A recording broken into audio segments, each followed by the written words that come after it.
Depression అంటే ఏంటో తెలుసుకుందాం. డిప్రెషన్ ఈ మధ్య ఈ వర్డ్ని చాలా ఫ్యాన్సీగా యూస్ చేస్తున్నారండి. అంటే కొంచెం సాడ్గా ఉన్నా, కొంచెం లోగా ఫీల్ అవుతున్నా, I am very depressed, I feel very depressive అని యూస్ చేస్తున్నారు.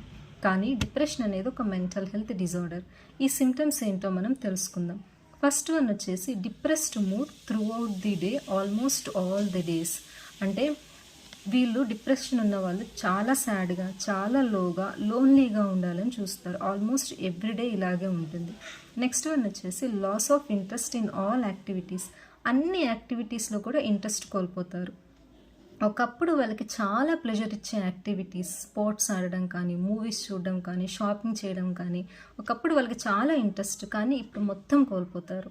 నెక్స్ట్ వన్ వచ్చేసి inability to think or concentrate. దేని మీద ఫోకస్ చేయలేరు, సరిగా ఆలోచించలేరు, డెసిషన్ తీసుకోలేరు. Next insomnia or hypersomnia. చాలా తక్కువ నిద్రపోవడం కానీ, చాలా ఎక్కువ నిద్రపోవడం కానీ. నెక్స్ట్ వన్ వచ్చేసి లాస్ ఆఫ్ ఎపటైట్ కానీ ఓవర్ ఈటింగ్.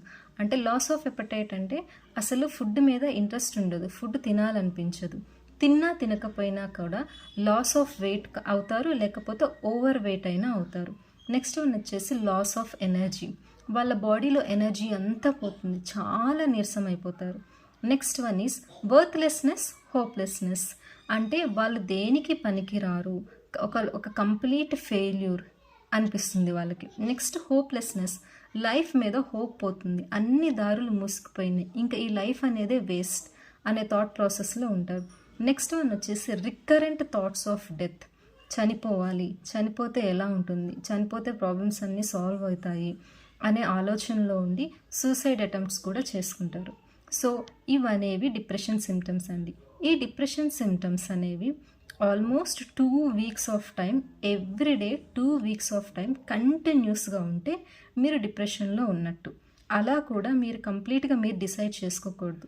సైకాలజిస్ట్ కానీ, సైకాట్రిస్ట్ని కానీ మీట్ అయ్యి అసెస్మెంట్స్ తీసుకుంటే అప్పుడు వాళ్ళు డిప్రెషన్ అని కన్ఫర్మ్ చేస్తే మీకు డిప్రెషన్ అన్నట్టు. ఐ హోప్ ఈ వీడియో వల్ల మీకు డిప్రెషన్ అంటే ఏంటో అర్థమైంది. Thank you so much.